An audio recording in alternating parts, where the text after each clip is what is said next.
Assalamualaikum warahmatullahi wabarakatuh. Perkenalkan kami dari kelompok 5 yang beranggotakan saya Gideon Meditama, lalu Muhammad Wildan Nur Fajar, Muhammad Al-Farizi, Riko Imam Utomo, dan Fian Satria Maulana. Di sini kami membahas privacy dan Tor. Yang pertama yaitu saya akan menjelaskan randomized routing. Yaitu prinsip utama dari teknik ini adalah sebuah node memiliki hanya satu jalur keluaran untuk menyalurkan paket yang datang kepadanya. Pemilihan terhadap sebuah jalur keluaran bersifat acak. Lalu berfungsi untuk menyembunyikan sumber pesan dengan routing acak sehingga router tidak tahu pasti apakah sumber pesan yang jelas adalah pengirim sebenarnya atau router lain. Contoh teknik dari ini yaitu Route Freenet Union Routing.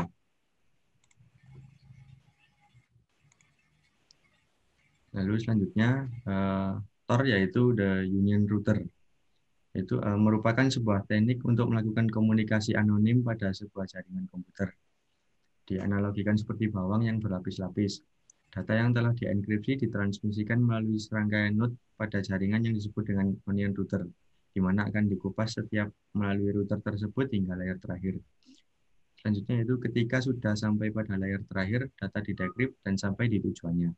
Lalu penggunaan paling terkenal ada pada email tersembunyi dan private web browsing. Lalu union routing mencegah seorang eavesdropper atau pencuri informasi dari mempelajari source, destination, atau konten dari data yang ditransmisikan di jaringan. Lalu contoh union routing yaitu pertama pengirim dapat memilih urutan router secara acak. Itu dapat dilihat beberapa router aman dan beberapa dikendalikan oleh penyerang. Dan pengirim mengontrol panjang jalur. Untuk selanjutnya akan dijelaskan oleh Fian Satria. Cara kerja Tor. Jika Alice ingin membuat koneksi ke Bob melalui jaringan Tor, pertama-tama dia akan membuat koneksi tidak terenkripsi ke server direktori terpusat yang berisi alamat node Tor seperti yang diilustrasikan.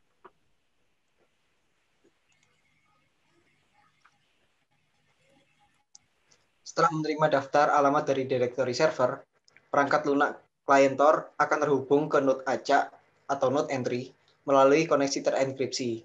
Node entry akan membuat koneksi terenkripsi ke node kedua secara acak, yang pada gilirannya akan melakukan hal yang sama untuk terhubung ke node Tor ketiga secara acak.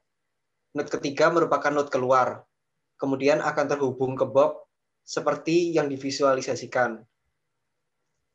Setiap node Tor dipilih secara acak dari daftar alamat yang diterima dari server direktori terpusat, baik oleh klien dan oleh node, untuk meningkatkan tingkat anonimitas sebanyak mungkin. Berikutnya akan dijelaskan oleh Muhammad Al-Farizi. Setup circuit Tor. Next. Setup circuit Tor 1, yaitu proxy klien membuat session, key, dan sirkuit simetris dengan union router 1. Ini terlihat pada gambar. Yang kedua, next. Yang kedua yaitu setup circuit Tor 2, yaitu proxy klien mengextend sirkuit dengan membuat session key simetris dengan union router 2.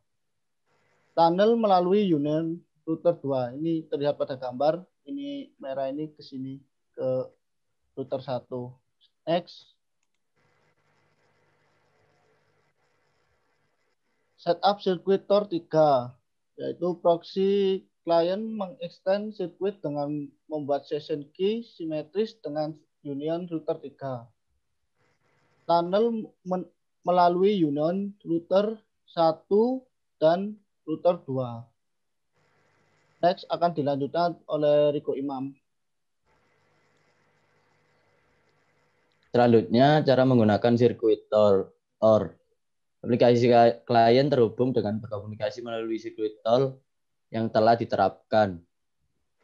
Kemudian, next. Membuat server tersembunyi menggunakan Tor melakukan perlindungan dengan hal ini menginskripsi informasi, menyiapkan melalui sistem server Tor sehingga IPS Anda tidak dapat melacak aktivitas Anda tab berada yang berasal dari situs web yang sama, semuanya akan dimuat melalui sirkuit yang sama. Dan ini akan dipresentasikan oleh Wildan.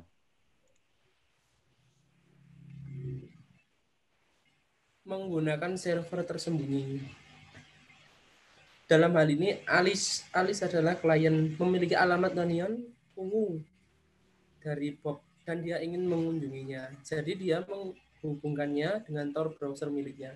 Sekarang, hal berikutnya yang perlu terjadi adalah Alice pergi ke tabel hash terdistribusi dari langkah di atas dan meminta deskriptor Bob yang ditandatangani. Ketika Alice menerima deskriptor yang ditandatangani, dia memverifikasi tanda tangan dari deskriptor tersebut menggunakan kunci publik yang dikodekan di alamat union. Ini menyediakan properti keamanan autentikasi ujung ke ujung. Karena sekarang kami yakin bahwa deskriptor ini hanya dapat dibuat oleh Bob dan bukan orang lain. Dan di dalam deskriptor ada titik perkenalan yang memungkinkan Alice ataupun klien memperkenalkan dirinya kepada Bob ataupun server. Dan ini contoh gambar dari klien menuju ke server. Next.